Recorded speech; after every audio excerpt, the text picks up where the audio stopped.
uban kanako nining ato karong press con, of course, ang atong mga kaubanan sa government ni ngadto tuwa dito si Councilor Dondon Monteveros, na si Councilor Joel Garganera, na sa Special Assistant sa Mayor si Ernest Herrera, na sa diri si Konsehal Raymond Garcia, of course to ang atong accountant si Jerome Ornopia, di asad ang atong kining legal officer, ang atong city attorney nga karon gihikutar gyud ug unsaan nato pag disiplina katong nagpasiugda og fake news, and he is at present collaborating with the cyber department of the National Bureau of Investigation, because we have to teach these people a lesson nga they cannot just make unsavory or malicious insinuations through the social media, because this is like, as I've said, rubbing salt into a wound. So ni-surrender to sila gahapon dinhi, humanta mi deklarar nga living no as turn and turn, pangitaon gid nato sila. So giubanan ni Councilor Dave Tumulak ni surrender tong tulo og pila pa sila kabuok. That is something that Attorney Regalon and the rest of the legal panel would look into. Of course, naasad si City Administrator Attorney Floro Casas, naasad si, of course, Councilor Dave Tumulak, naasad si Mr. Jun Tanyo, ang atong internal audit, o niya tuwa ang atong special assistant to the mayor, ang pinaka-importante yun nga dako sa kaig natabang ning ato karong pagkontent sa coronavirus, si Attorney Joey Dalus, who happens to be the chairman also of the Metropolitan Cebu Water District. O niya naasad ang usa ka special assistant nato, si Councilor Ramil Ayuman. And to my right, to my left, is the lady of the hour. I call her the lady of the hour because this is a health problem that is really being looked into. And wapanipahuway town, kay daghan kayong mga issues karon nga among atong giatubang. Of course, si Dr. Daisy Villa.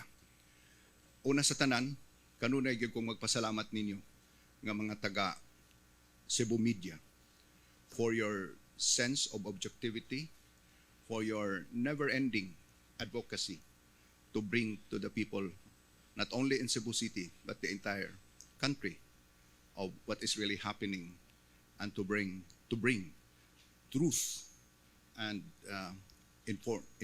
very important information for us to be guided, especially on these very trying and difficult times in the history of our country.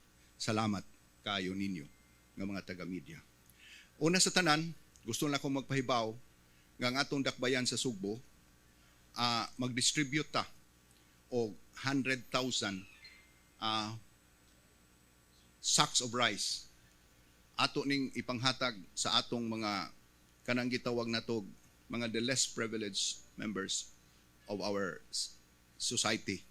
Labi na gyud tong mga kanang gitawag no work no pay, katong mga wa gani mga trabaho hapit, unya kanang nagsalig lang usahay kung pilay ilang makita sa inaadlaw, unya ato mang nahibaw-an karon nga because of the constraints, because of the restrictions, daghan kaayo nga nawad-an sa inadlawng panginabuhi. Muna to address this problem, and nag-purchase na ta og 100,000 sacks of rice. Attorney Joey Dalus, that's 100,000.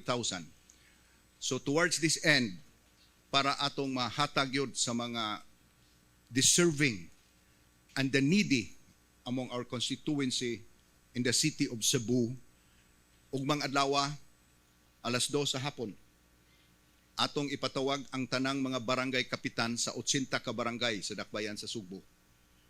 Og uban sad kanang murag na controversy og jutay nga Milo, kanang Mayor's Information and Liaison Office, nga magtipon tang ugmang tanan. Let us set aside partisan posturings. Let us set aside partisan difficulties and questions, because this is the time for us to be united.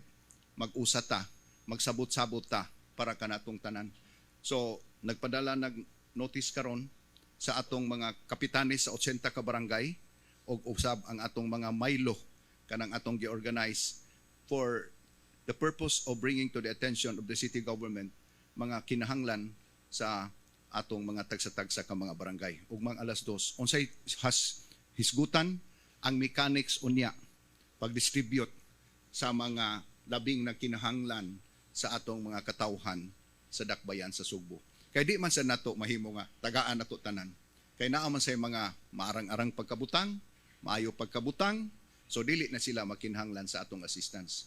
Pero throughout this 30-day period, daghan man gyud nga mag-dislocated, daghan man gyud nga mawad-an sa ilang inadlaw nga mga panginabuhi o panginahanglan.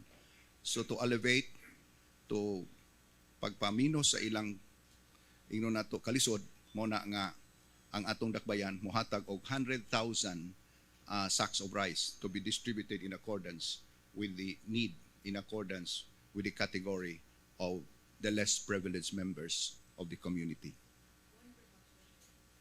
Ato na doon na mechanics nga ang ihatag kung unsaon pag-distribute, and the mechanics, the guidelines will be discussed tomorrow in consultation with the barangay captains and mga representatives sa Milo sa tanang mga barangay. Akong gusto yung ipahibaw, stress nga karong mga panahona atong isalikway una ang politikanhong mga kalihukan mag-usata para sa kanatong tanan ng mga Subuanon. Unya na lang mga question. Doon na manggoy kuan kining mga uban nga mga clarification nga nagkinahanglan sa pag-issue nato sa executive order mahitungod sa kining katong mga establishments nga atong gi-regulate, ang uban atong gisirhan. So ato na lang yung klarohon ha, kining Executive Order 056-A, an order amending Section 2 of Executive Number 056 Series of 2020 para gyud maklaro, no? Kay naa magoy daghang pangutana mo na nga para maklaro, mauni ang ato nga coverage gyud sa atong general community quarantine sa situation. Klaro, letter A, places of amusement that serve alcoholic beverages such as nightclubs, bar, taverns, cocktail lounges, beer parlors, and pubs. Letter B, arts, entertainment, and recreation activities places such as live performances, events, or exhibits intended for public viewing, art galleries, concerts and opera or dance production, operation of concert and theater halls, and other arts. C, gambling facilities such as casinos, bingo halls, video gaming terminals, and the provision of gambling services such as lotteries and off-track betting. Letter D, fitness centers, gyms, dance studio, and other fitness classes. Spas, kani doon ay nangutana ni apil bang spa? Ato na yung gi-apil diri giklaro nato. Hair salons, barber shops, massage parlors, facial clinics, and aesthetic centers. Internet cafes, gaming arcades, video key or karaoke bars and rooms, sports centers. So, maapil na ani ang atong City Sports Center. Country clubs, golf clubs, and malls. Giapil na nato ang malls. Although sa akong nahibawan ang Robinson, murag ga-close na siguro mo ni akong nahibawan. Robinson ug unsa pa? Ang SM ga-close na sad, no? Pero ato lang yung gikatibutang nato dinhi. Malls except the following kinds of tenants: grocery stores, supermarkets, banks and money transfers, pharmacies, and hardware, provided that after purchase of necessities and or transaction, they should immediately go to the respective homes. Mubalik gidayon. This executive order shall take effect immediately. Karong adlaw, 19 buwan sa Marso 2020. Unya, lain sa diri nga ako naman ang gisulti gahapon ang atong order ni aman si Jonel Mantugina, please be guided accordingly, asam to si Jonel, the market supervisor, an order temporarily waiving the market fees in the city of Cebu within the duration of the general community quarantine. The city ang gibutang dinhi for the purpose of this executive order as part of the mitigating measures of the socio-economic impact of the community quarantine in the city of Cebu, a temporary waiver of the collection of market fees only for the months of March and April 2020 shall be implemented upon the effectivities of this order. For the purpose of this executive order, market fees shall refer to the pecuniary liability imposed upon the vendor for being given the privilege of doing business. It shall include rental fees, landing fees, parking fees, entrance fees, and such other charges imposed in government-owned and operated markets. So mao ni gist aning atong order temporarily waiving market fees in the city of Cebu within the duration of the general community quarantine. Gusto gyud na akong ipahibaw dinhi nga ang atong dakbayan pinaagi sa atong City Legal Office ni Attorney Ray Galon, of course, o inubana ni Attorney Maro Salvatierra, ang atong Assistant City Administrator, and of course si Attorney Joan Kenyanola will be pursuing whatever legal action that should be taken on the fake news that was circulated by whoever are responsible. And I have directed Attorney Regalon, Attorney Maro Salvatierra, and Attorney Joan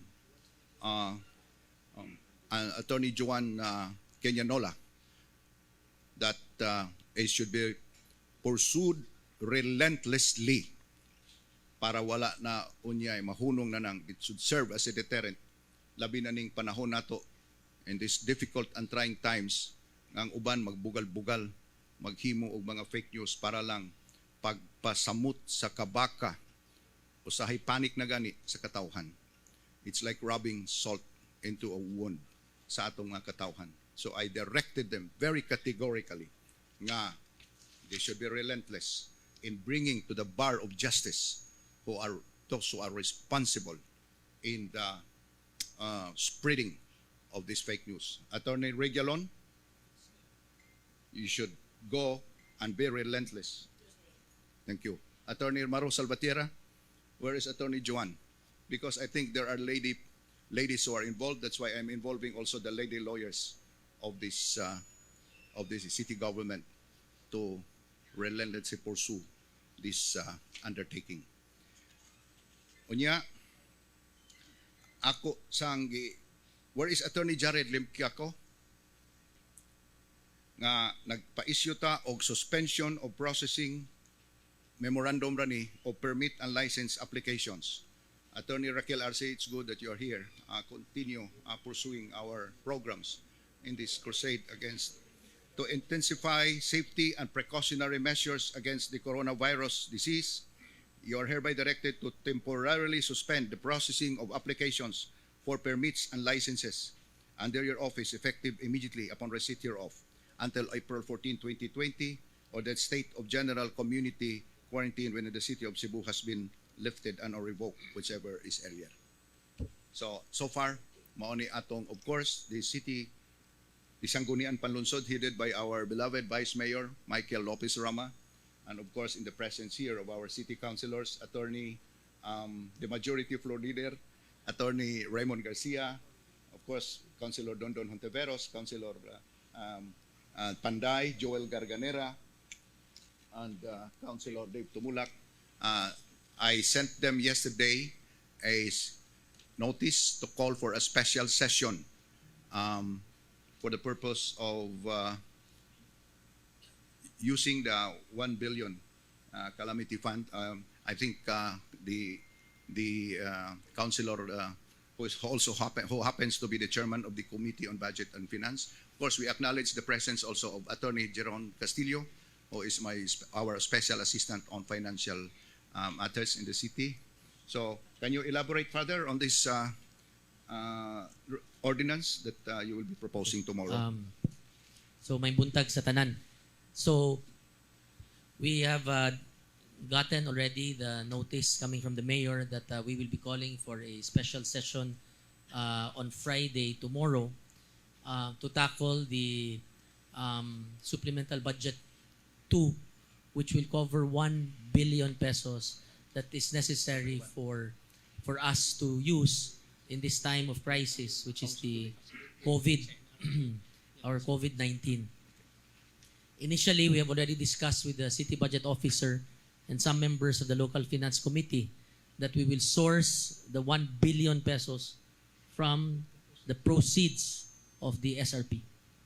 I think, if I am not mistaken, according to the mayor, we have 22 billion in our bank account, and we have about 10 billion of that from SRP proceeds. So we will be using 1 billion of that for our emergency purpose, no?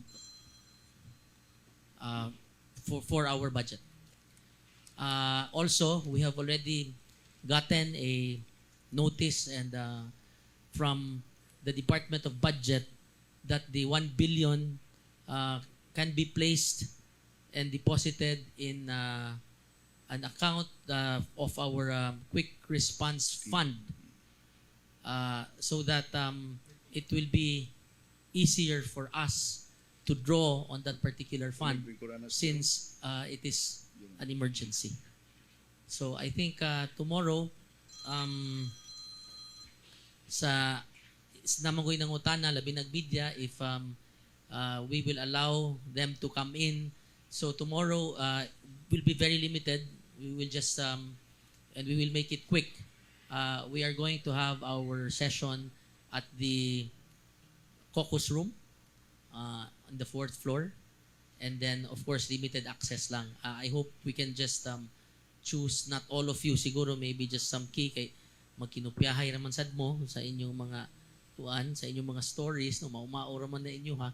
So maybe we can just limit some of that, no, of the entrance, and then I think that's it. I think that's unless you have further questions, maybe after the mayor na lang finishes. Thank you, Councilor Raymond Garcia. Doon ako idugang, according to Attorney Joey De Luz, who's given the task to look into a possible quarantine area in case there's going to be an outbreak. Now, gusto na kong ipahibaw ninyo nga doon na area, gisugda na karon og trabaho naa sa North Reclamation area. It can accommodate between 200 to 300 people in case. That would be in addition sa atong gi-fast track karon ang atong CCMC sa nga maka-accommodate na sa tag additional 200. Ang 2 floors in about 2 weeks time, Attorney De Luz, magamit na sad nato ang CCMC as a quarantine area. In addition to that, gatrabaho na sad karon dito sa North Reclamation area sa Block 27. Block 27, gasige nag-pave to ana dito ang atong mga equipment. So hopefully in about a week or 10 days from now, ato na sad nga magamit. It can accommodate about 200 to 300 beds, no, capacity. Wala ta mag-expect nga daghan, pero it's better to be prepared. Prevention, as I've said, is better than just being reactionary. Preventive is preemptive is better than being just reactive. As I've said, an ounce of prevention is better than a pound of cure. So giandam na nato, si Attorney Joey De Luz is the one in charge for the construction of this quarantine facility. Fast track, dali yun, because these are prefab materials. 1 week to 10 days, unya ang atong CCMC, mga about 2 weeks, magamit ng yun in kaso o kinahanglanon yun as the need arises. But magampo lang ta kanunay sa labaw magkagagahom nga dili ta mo abot ni ana nga sitwasyon. But we should be ready. It's always better to be ready. So, Attorney Jared, yeah, you have the memorandum already about the permit, the business tax. Okay, so unsay mga pangutana? Mayor, with regards to social distancing, we noticed na wala din na siya mag-observe. Muna, nisuroy ko gabi ako gyud nga gipaningkamutan to instruct our people, especially in kining mga naa sa checkpoints, mga sakyanan nga di pasahero, labi yung public utilities. It is something that is somewhat difficult to implement, but we will continue or we'll do our best to have that implemented. But of course, ang atong paggamit og mask kinahanglan importante gyud kayo. Karon walang kumugamit nga nagatubang man ko ninyo. Di man ko maka-istorya. But we have to try our best to really effectively and efficiently implement this social distance requirement. Yes, Ani? Unsa? Actually, dinhi sa Dakbayan sa Subo, we maintain that it should be 8 o'clock gyud. But of course, we made it clear to them in our meeting last night with Governor Gwen, with Mayor Jonas and Mayor Ahong, because ang ilang concern, ang ilang tanang curfew, alas 10 magsugod. Pero ang ato din sa Dakbayan, alas 8.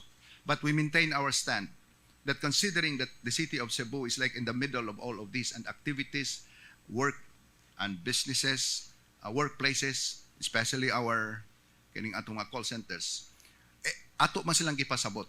There is really nothing to worry.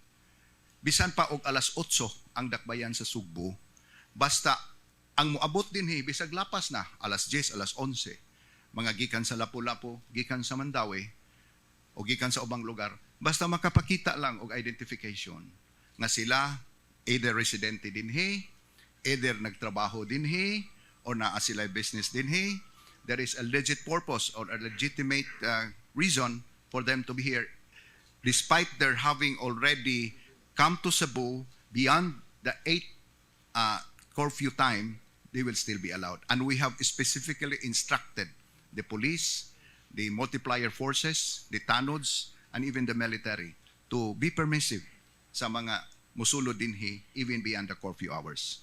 Because remember, this is a general community quarantine. This is not an enhanced community quarantine. This is not a lockdown, but this is a very strict enforcement of the general community quarantine.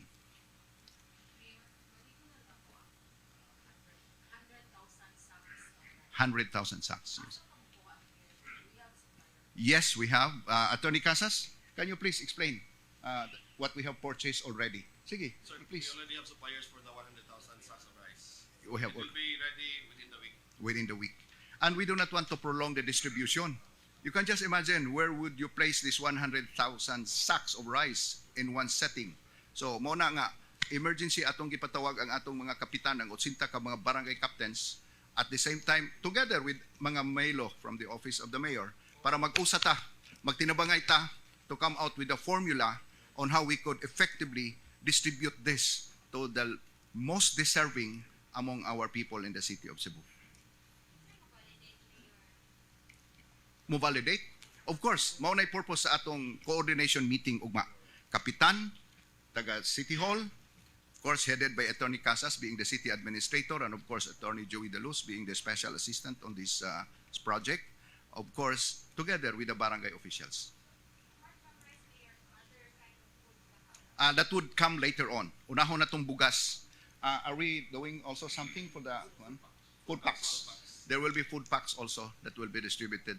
But for the purpose of the meeting tomorrow, it's going to be on how the sacks of rice, the 100,000 sacks of rice, will be distributed to the most deserving of our people in the city. Mayor, can 100,000 sacks of rice, isang balsa lang ni, or na ba possible additional purchase? At posible pa nga madugangan, depende sa sitwasyon. But this is for the purpose of for the months of March and April. As the need arises, anyway, prepared man ta. I am very glad that we are one, the City Council, Vice Mayor Mike Rama, and the rest of us are one in this undertaking. So, wa ko mabaka. Firstly, I have the support of all of our workers in the city, the officials, and secondly, thank God, we have the money in the city of Cebu. Mayor, kasiguro ang pangutanan sa atong live streaming, unsa ka sigurado nga fair patas ang pag-distribute niya na dili siya tugsuot lang sa barangay ang maka-receive sa That is precisely the reason that we're going to have a coordination meeting tomorrow. If it is the barangay officials and of course the Milo, and this will be handled. And I am confident of the capacity of and the sense of responsibility of our city administrator, Attorney Casas, and of course Attorney Joey Daluz, that they can come up with a formula that there should be a fair distribution according to the need of a particular family in the city of Cebu. And I'm very confident, Attorney Casas.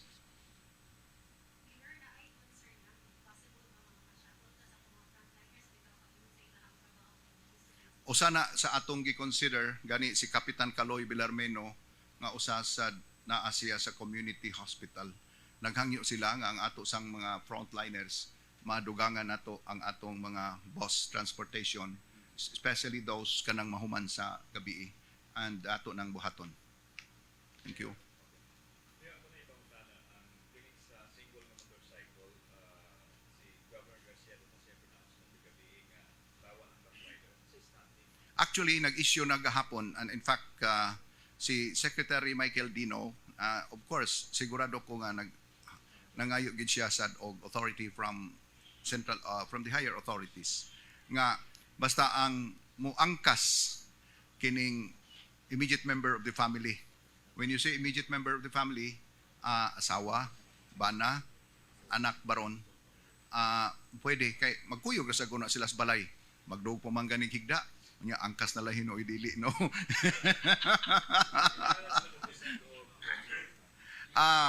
Actually, kinahanglan yun, pero I think it's the sense of kanabitong sa mo question. Og tan-aw nimo nga magtiayon gyud na sila para nako, but it's better nga makapakita pero usay lisod na pagpangitag marriage contract no. That is something tan-aw lang sa siguro na to. You can feel it, you can see it. Na ikaw bitaw makakita ko nimo, makibaw mo kung imo ba ng asawa imong kuyog. Pero kibaw ko asawa ra gyud na.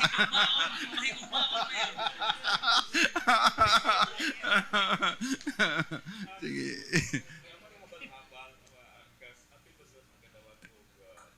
Usa na sa sektor sa atong community.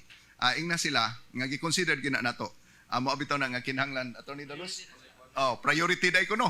Ingon ni Attorney Daluz usa na ka sektor sa atong kay kana kuam na sila good kanang no work no pay. You can really sympathize with them. Paybao sila nga kami sa city government, dili lang ako, kaming tanan nibati gyud sa plight karon sa mga habal-habal drivers. Kanang habal-habal di magutan na may gamito no, pero sige lang mo naman ay naanda na to ang konnotasyon na to na labi pa og dili na to, potlo na tong usa ka word nga usahon na lang na to mura og pero sige lang. Okay na.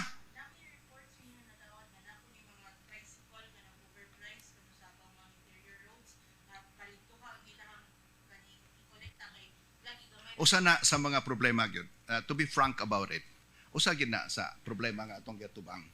Labi pa ning atong kanang contact bitaw nga madubli nga matunga ang pasahero. That is one of the challenges nga ato yung giatubang. But we will try to mitigate that. We will try to do our best, no? Ato lang sang hangion ang atong mga tricycle na ay mga tricycle driver ninyong nagtan-aw. Ayon lang sa ninyo pahimusli ang higayon. Magbinati ay lang ta karon. This is not the time to take advantage of the misery of our people. This is the time for us to understand one another. Magsinabtanay lang ta, magtinabangay lang ta. Atong hangion, dili lang tricycle driver, mga jeepney drivers, mga taxi drivers, kibaw ta, lisod ang atong pagpanginabuhi. Pero hangion ko kamo, nga this is the time for us to be one, to be together. Kay kining problema ha, dili raman ni na anato, na animo, na anako, problema ni natong tanan. No? Pero na ako'y, si Dr. De Sevilla, murag na ay istorya. I am just a lawyer and I'm not a doctor. So she is the lady of the hour. Naa siya ibalita ninyo. Dr. Daisy Villa, take it away, ha?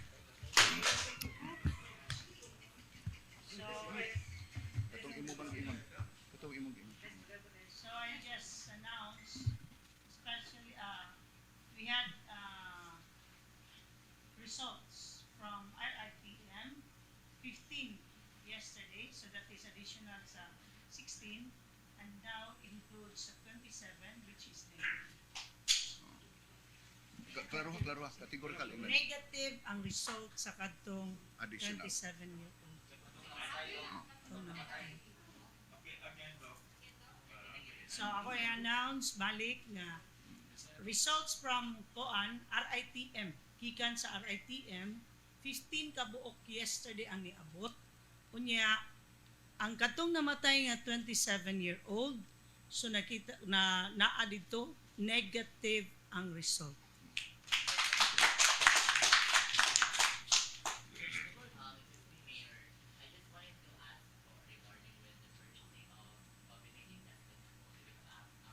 Ang unsa? The purchasing po of COVID-19 test kits. Do we have Actually, dili nang sa nako i-preempt ang pag-announce niya na. But salamat ni Presidential Assistant Michael Dino. That will be the subject of our press release, press con tomorrow. It's in the process and di lang ko mo preempt because it's the office of the Presidential Assistant that is taking and handling out of it. And medyo maayo ang balita. Di lang nako i-preempt ang atong Presidential Assistant. Baka ugmang adlaw mahibaw na nato. Because tonight, we will have a meeting with the Presidential Assistant for the Visayas, Secretary Michael Dino, Governor Gwen Garcia, Mayor Jonas Cortez of Mandawi, and Mayor Ahong Chang of Lapu-Lapu. Ang among meeting ato dito sa Provincial Capital. Hibaw mo, kini mga higayuna, bisan asa ta magpundok, bisan asa ta magmeeting, adto ta. Because this is for a common cause. Nabitaw mo ingon nganong atos Capitol, nganong di man dinhi o ngadto. Wherever, whatever, importante mag-usa ta, bisan asa ta magpundok para sa atong tanan dinhi sa Dakbayan o sa probinsya sa Cebu. Mayor, just a follow-up question for that, Mayor. What happened kasi, Mayor, when it comes to sending the test kits, what happened here in the province? Letter kasi yung nare-receive natin po. I just wanted to ask po, is the feeding Cebu po, meron po ba tayong budget? If Yes, of course. How much po? Yes, of course. That's part of the budget that we will be included. It's part of the 1 billion. But before that, we have already, di lang ko musulti sa expected number, and Dr. Daisy Villa will be very, very material on this. She will take a very active role because there's going to be a collaboration with the Vicente Soto Memorial Medical Center through Director Dr. Aquino and the rest of the doctors there on the issue on how to implement, on how to distribute these testing kits. It's a must and that's very important. So maybe tomorrow that will be the subject of our press con.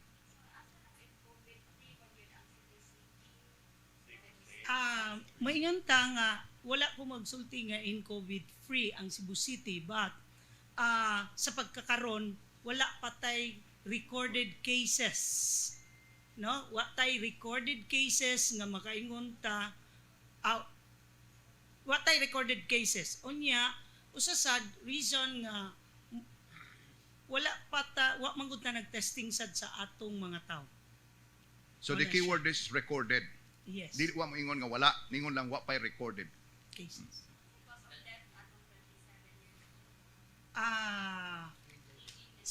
Severe pneumonia. Actually acute respiratory illness, high risk pneumonia. Yes. POI na to wala tay POI. Zero. Except sa atong katong district nato og home quarantine na asya signs and symptoms katong outside sa iyang classification.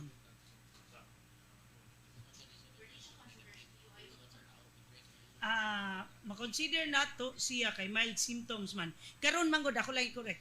Karon is we will not be motong question ganina so I am supposed ako ta ang kuan atong enhancement community nga kuan no.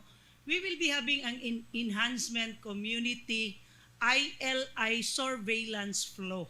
Meaning to say atong health center will not they will not be conducting clinics. We will identify areas for that ILI clinics. So ato na to katong mga mild symptoms ato na to idala. Kay we have to help the Soto to decongest the area. 15. 15 plus 16, 31. Out of 65.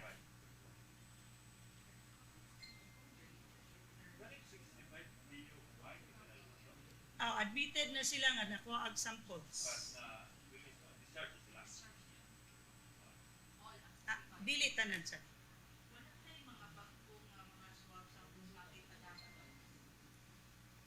Na naman tayo moabot sa tuan niya, natanggong na sila. So muna nga, ang ilang mga testing kits, maabot na sa tuwa. So we will be having dire sa Soto na.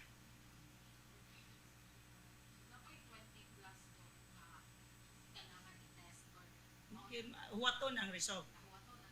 Yes. Yes, napadana na to sa RITM.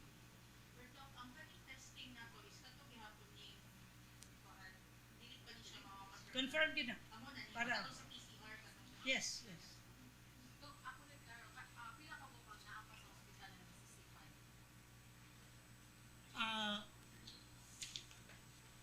Murag, wala ko actually details sa karon with regards sa number of pila na inahabilin sa ospital. Basta atong mga cases nga katong mild, gi-release na sila. Yes, yes, yes.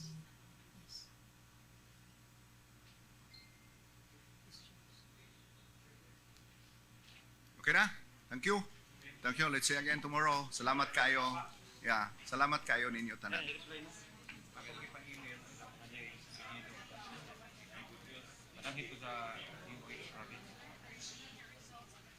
Ani